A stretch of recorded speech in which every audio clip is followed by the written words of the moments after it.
The fourth type of fear is the prohibited fear. Oof, there is a prohibited fear? Yes. When you go overboard. This is the fear of al-Khawarij. When you feel that Allah is not going to forgive me.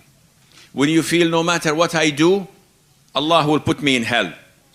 This causes, and I do this in my counseling sessions. So they come to me, Sheikh, I have this fear of Allah, and they speak and they vent. What is the problem? Look how shaitan works. Shaitan comes to you from a very good door, the door of the fear of Allah. Who hates fearing Allah? It's a good door. But then he opens it to an extent you cannot close it. And what happens? He says to you, there is no hope for you. But I'm afraid of Allah. I say shahada 50 times a day. Why? Someone said something, I smiled. So I committed shirk. Someone said something and I thought of the Prophet in a negative way. So I committed kufr. So he says shahada 50 times a day. He takes a shower 5 times, 10 times a day. Ghusl, to embrace Islam. After 2-3 weeks, he gets despaired of Allah's mercies. Allah is not going to forgive me. Shaitan says, yes, Allah is not going to forgive you. What to do? Leave salah. Wallahi, they come to me in the hundreds. They don't pray. They don't fast. They don't believe in Islam, but they cry like babies in the session. I don't want to go to hell. Don't cry, you are in hell. This is called shock therapy. You smash them on the face and then smash them again in the face. They wake up. They need this, by the way. So I said, you're in hell. I said, Sheikh, I don't know. I said, you don't pray? He said, yes, I'm afraid of Allah. No, you're not afraid of Allah. You're afraid of Allah, you pray. Today.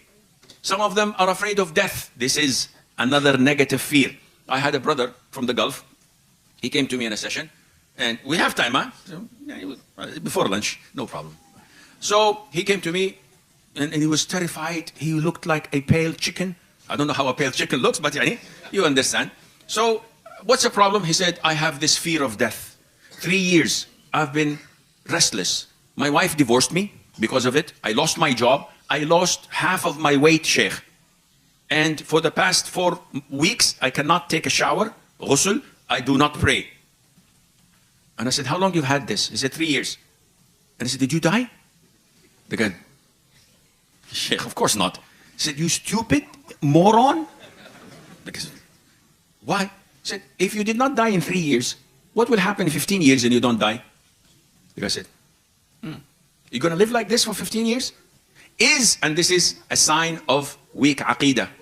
Come on, Sheikh, what does aqidah have to do with this? If you know the 6 pillars of Iman, which the vast majority of Muslims you meet on the street, you talk to them and you say to them, what is the 6 pillars of Iman? Shahada, Salat, Zakat, Sam. No, you stupid. It's 5. I'm talking about the 6. He said, oh, new version. 2.1. He said, no, this is Iman and this is Islam. So you say to them, أن تؤمن بالله واليوم الآخر, until you come to the qadar. خيره وشره. Do you believe in predestiny? He said, yes. Do you believe that you will die on a specific day? He said, yes. Can you be 1 minute early or 1 minute late? He said, no. He said, why are you afraid? Look at you. 3 years, you've lost everything. If you had Iman, you would go and work. So this kind of Iman, this type of fear, the fourth type of fear is the prohibited fear. Some people are so scared of things that move. A tree that moves.